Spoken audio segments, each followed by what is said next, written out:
Hello students, मैं Vinita Tirkey, assistant professor, भारतीय विश्वविद्यालय दुर्ग। पिछले वीडियो में हमने पढ़ा था कार्बोहाइड्रेट के दूसरा पार्ट डाइसैकेराइड्स के बारे में। डाइसैकेराइड्स में हमने देखा था माल्टोज से ब्रेक डाउन होके क्या क्या बन रहे थे, सुक्रोज से ब्रेक डाउन होके या हाइड्रोलिसिस होके क्या क्या बन रहे थे, ये सब हमने देखा। सुक्रोज देखा, लैक्टोज देखा, माल्टोज के बारे में हमने पढ़ा। आज हम पढ़ेंगे पॉलीसैकेराइड्स, उसी का आगे वाला पार्ट। ओलिगोसैकेराइड्स नहीं पढ़ेंगे क्योंकि आप लोगों के सिलेबस में नहीं दिया हुआ है, तो हम ओलिगोसैकेराइड्स नहीं पढ़ेंगे। आज हमारा इसका जो क्लासिफिकेशन है उसका लास्ट क्लास है, ठीक है। इसके में हम दो चीज़ों को पढ़ेंगे, स्टार्च और ग्लाइकोजन। पॉलीसैकेराइड्स क्या होता है? पॉली मतलब मैक्सिमम होता है, मतलब ज़्यादा से ज़्यादा 10 से ज़्यादा जिसमें होंगे या काफ़ी ज़्यादा जिसमें मॉलिक्यूल्स प्रेजेंट होंगे। सैकेराइड्स क्या होता है? सैकेराइड्स जो होता है शुगर होता है, जैसे कि बताया मैंने। पॉली मतलब मैनी, सैकेराइड्स मतलब शुगर। आगे स्टार्ट करते हैं हम पॉलीसैकेराइड्स के बारे में। देखिए, पॉलीसैकेराइड्स हम स्टार्ट कर रहे हैं। पॉलीसैकेराइड्स जो होता है वो कॉम्प्लेक्स क्या है? Complex carbohydrate. मतलब कॉम्प्लेक्स मतलब क्या समझते हैं? काफ़ी ज़्यादा कॉम्प्लेक्स होता है, जिसको समझना मुश्किल होता है। इस तरीके चीज़ों को या किसी चीज़ को जानना मुश्किल होता है।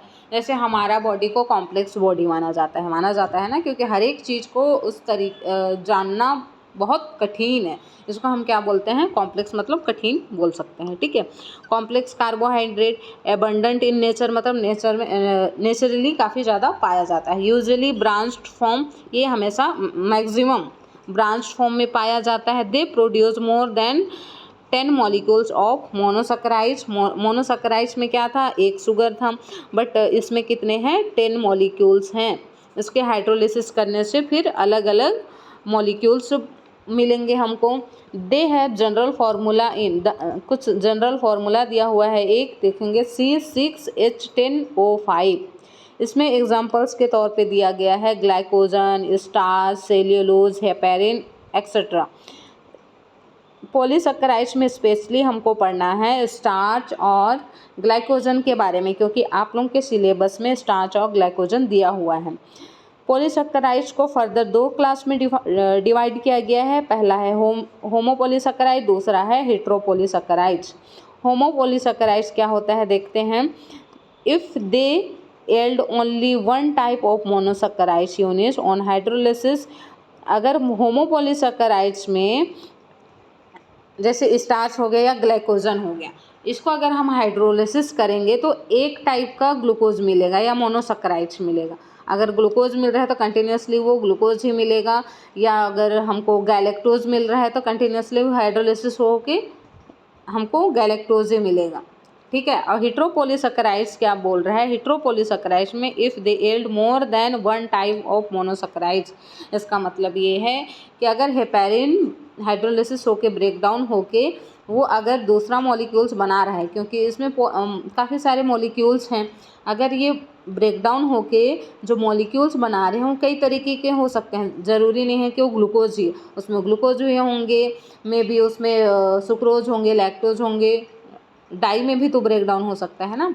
और उसमें कई तरीके का मोनोसैकेराइड्स प्रेजेंट होंगे, ट्रायोज होंगे, टेट्रा होंगे, हेक्सा होंगे, काफ़ी सारे हो सकते हैं। बट होमो में हमने क्या देखा कि जो ब्रेक डाउन होगा वो एक ही तरीके का मोनोसैकेराइड्स होंगे। अगर ग्लूकोज ब्रेक डाउन होकर ग्लूकोज निकल रहा है किसी, जैसे स्टार्च में ग्लूकोज निकल रहा है तो कंटिन्यूसली क्या निकलेगा? वो ब्रेक डाउन होके ग्लूकोज ही फर्दर हमको मिलता जाएगा।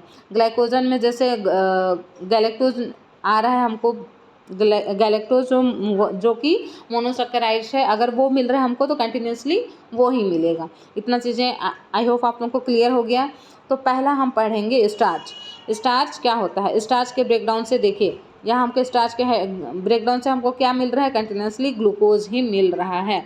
आगे जब हम हिट्रो पढ़ेंगे, हिट्रो वैसे आप लोगों को इस सिलेबस में नहीं दिया हुआ है तो हम नहीं पढ़ेंगे, बट बेसिकली आप लोगों को जानना चाहिए हिट्रो क्या होता है।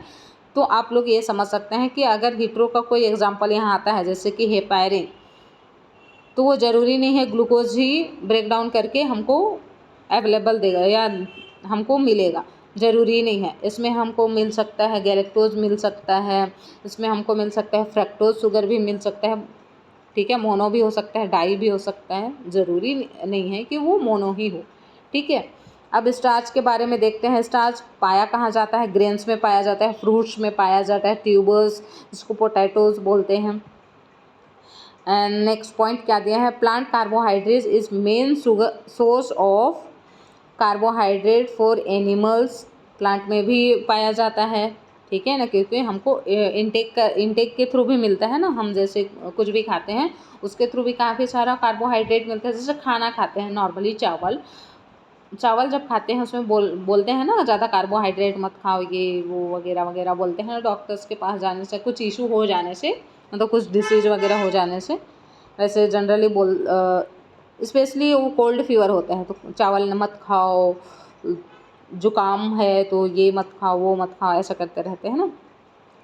तो कुछ भी चीज़ों को खाने के लिए एक पर्याप्त हमको मतलब स्पेसिफिक क्वांटिटी रहती है। उसके अलावा हम ज़्यादा खाते हैं तो भी हमारे लिए क्या है? हार्मफुल है। कम खाए तो भी हमको हमारे लिए कहीं ना कहीं हार्मफुल है, ठीक है। नेक्स्ट थर्ड पॉइंट दिया है, starch molecules is a polysaccharides assembled from the simple sugar glucose. Next point है, in addition to its important in human nutrition, starch in many industrial application। देखिए ये स्टार्च जो होता है एक तो पॉलीसैकेराइड्स होता है और हमको क्या देता है? सिंपल शुगर हमको प्रोवाइड करता है। सिंपल शुगर कैसे? स्टार्च जैसे हाइड्रोलिसिस होके यहाँ काफ़ी सारा ग्लूकोज प्रोवाइड कर रहा है। ग्लूकोज क्या है? एक सिंपल शुगर ही है ना, क्योंकि ये मोनोसैकेराइड्स है। नेक्स्ट पॉइंट में दिया है हमको न्यूट्रिशन प्रोवाइड करता है। इंडस्ट्री में कई सारे एप्लीकेशन के लिए यूज़ किया जाता है, कई सारे एप्लीकेशन में यूज़ होता है, ठीक है। नेक्स्ट पॉइंट यह है, it is used in the manufactured paper में भी यूज़ होता है। फार्मास्यूटिकल एंड बायोडिग्रेडेबल पॉलीमर्स के लिए भी कार्बोहाइड्रेट में जो स्टार्च पाया जाता है वो यूज होता है। जैसे कि मैंने बताया स्टार्च के हाइड्रोलिसिस होने से कंटिन्यूसली हमको ग्लूकोज मिलता है। Starch which comes two forms, starch को स्पेशली टू फॉर्म्स में पढ़ेंगे हम लोग, एमाइलोज एंड एमाइलोपेक्टिन। इसका दूसरा नाम क्या है? Alpha D glucose. इसमें भी अल्फा डी ग्लूकोज के बारे में एमाइलोज और एमाइलोपेक्टिन में क्या डिफरेंस है वो हम देखने वाले हैं। तो इसमें बेसिकली दिया हुआ है, sparingly soluble in hot water, insoluble in hot and cold water. देखिए एमाइलोपेक्टिन में क्या बोल रहा है? सोल्यूबल नहीं हो सकता, बट एमाइलोज में क्या बोल रहा है? वो अच्छे से सोल्यूबल हो जाएगा हॉट वाटर में, ठीक है। और इसमें हॉट हो या कोल्ड हो, इसमें इनसोल्यूबल ही रहेगा। एमाइलोज में देखते हैं फिर इसमें कौन सा कलर देगा? आयोडीन के साथ ये ब्लू कलर प्रोवाइड करेगा। और इसमें कौन सा कलर देगा? इट गिव्स रेडिश ब्राउन या फिर पर्पल रेड कलर देगा विथ आयोडीन के, ठीक है। नेक्स्ट पॉइंट दिया है, हम जब इसका स्ट्रक्चर पढ़ेंगे तो 1 to 4th बॉन्ड प्रेजेंट होंगे। जैसे हमने पढ़ा था 1 to 4th बॉन्ड प्रेजेंट होते हैं, वैसे 1 और 4th इसमें भी प्रेजेंट होंगे। और इसमें क्या होगा? 1/4 के साथ साथ 1/6 भी होंगे। अब देखते हैं इसका स्ट्रक्चर कैसे बनता है। इस स्ट्रक्चर में हम देखते हैं, ये चीज़ तो आप लोगों को समझ में आ गया हो कि 1 और 4th के साथ बॉन्डिंग बना रहा है। कौन सी बॉन्डिंग बना रही है? ग्लाइकोसिडिक बॉन्ड या ग्लाइकोसिडिक लिंकेज के थ्रू एक बॉन्ड बना रहा है और एक एमाइलोज दे रहा है हमको। एमाइलोज ये क्या है? कहीं ना कहीं डाइसैकेराइड्स है ना, ठीक है। अब ये डाइसैकेराइड्स हमको मिलके क्या देगा? इधर देखते हैं, ये एक डाइसैकेराइड्स है, 2 मॉलिक्यूल है शुगर का, और ये भी एक डाइसैकेराइड्स है। यहाँ 1 और 4 में ग्लाइकोसिडिक बॉन्ड बना रहा है, यहाँ हाइड्रोलिसिस हो गया, दिख रहा है आप लोगों को।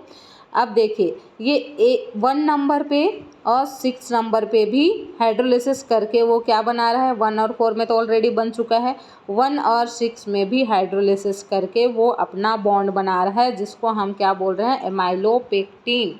क्या बोल रहे हैं? एमाइलोपेक्टिन। ऐसी कंटिन्यूसली ये इसमें और ब्रेक डाउन होगा आगे तो और ऐसी मॉलिक्यूल्स बनेंगे ना। तो आई होप आप लोगों को इतना चीज़ें समझ में आ गई होगी। नेक्स्ट है ग्लाइकोजन। ग्लाइकोजन क्या है? स्टोरेज होमोपोलीसैकेराइड्स, ये होमोपोलीसैकेराइड्स का पार्ट है। जैसे कि हमने बताया कि होमो में दो स्पेशली पढ़ने वाले हैं, स्टार्च और ग्लाइकोजन। तो स्टार्च हमने पढ़ लिया है, ग्लाइकोजन अच्छे से ध्यान देंगे आप लोग। Storage homopolysaccharides, animal starch, alpha D glucose, 1,4 bond and 1,6 bond, जैसे कि हमने इसमें पढ़ रखा है।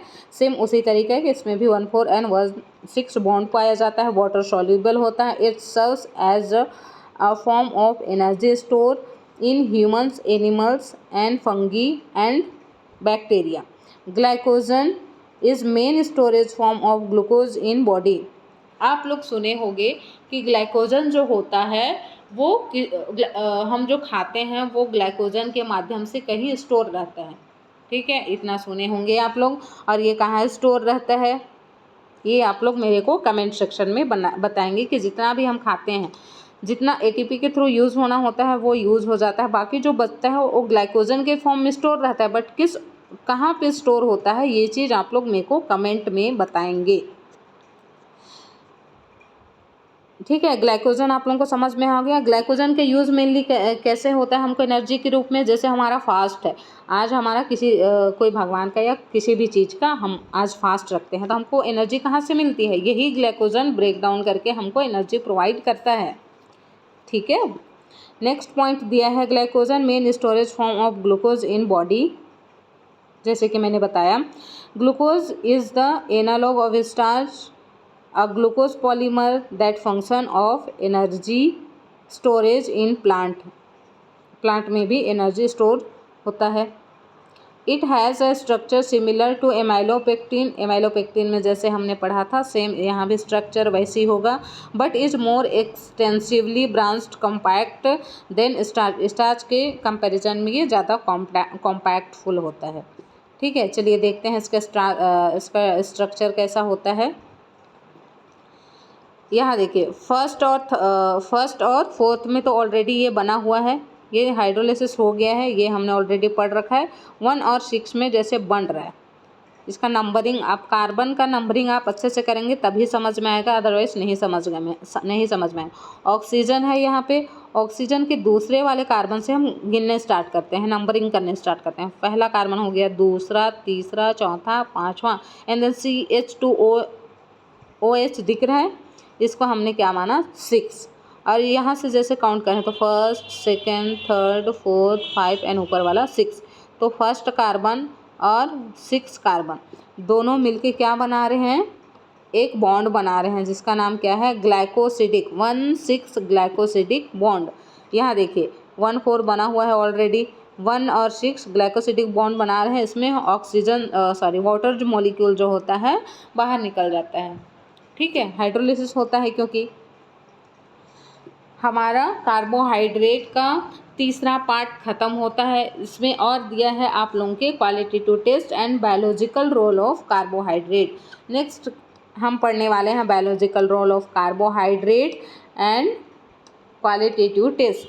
क्वालिटेटिव टेस्ट मैं आप लोगों को नेक्स्ट वीडियो में बताऊंगी। इसमें हम लोग पढ़ेंगे स्पेशली कार्बोहाइड्रेट हमारे बायोलॉजिकली हमारे लिए क्या रोल प्ले करता है। बायो मतलब लाइफ होता है ना, तो हमारे लाइफ में कार्बोहाइड्रेट का मेन क्या रोल है, चलिए देखते हैं।